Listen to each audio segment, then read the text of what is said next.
meteorologist Chad Merrill with your full 7-day forecast.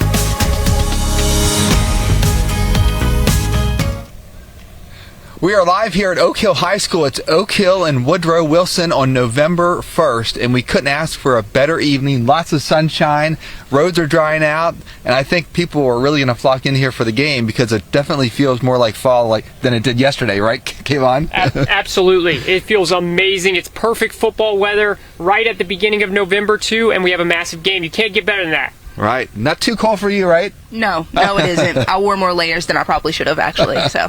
Well, it'll be cold this evening. Let's take a look at your forecast right now, get you up to speed on what's happening across the region. So, first of all, guess what? We had about 1/10 to 1/4 of an inch of rain today.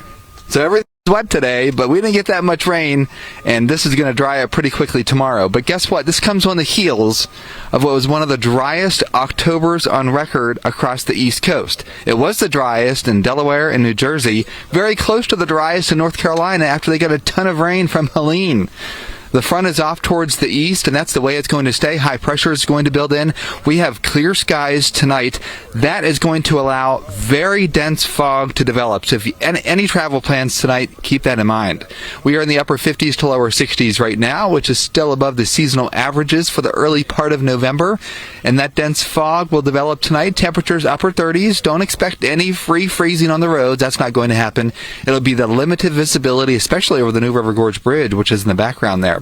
Temperatures to the north, Fargo 39 degrees. That cooler air is going to stay to the north, and we are going to enjoy a moderating trend, folks, going forward through the weekend and next week. 64 degrees tomorrow. That fog will not lift until about 9:30 in the morning tomorrow, but then bright sunshine will take our temperature from 38 to 64 degrees tomorrow afternoon. The pressure is rising a bit, so fewer aches and pains due to the weather across the region, and the ARH More for Appalachia Aches and Pains forecast shows high pressure until we get to the middle of next week.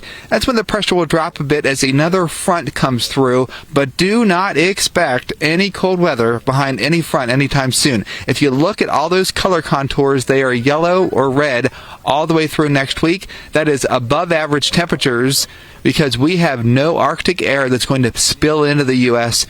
anytime soon. So you will not need to run the heater full throttle all the way through the middle and latter part of next week. With that in mind, here is your 7-day forecast. We have temperatures in the low 60s tomorrow. We get the extra hour of sleep Saturday night into Sunday morning, but the sun will be setting around this time on Sunday afternoon. We are in the mid-60s on Monday, but we're back into the low to mid-70s and elevated brush fire risk again on Tuesday. Just a slight chance of a shower Wednesday or Thursday as that front comes through.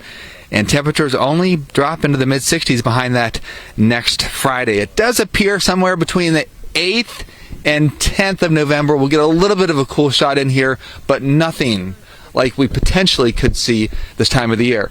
We've got the two teams that will eventually show up here at Oak Hill. We've got a great game that's going to take place tonight, so join us at Oak Hill. But after the break, folks, Kayvon has an exclusive interview with the head coach from the Oak Hill High School football team. Join us then.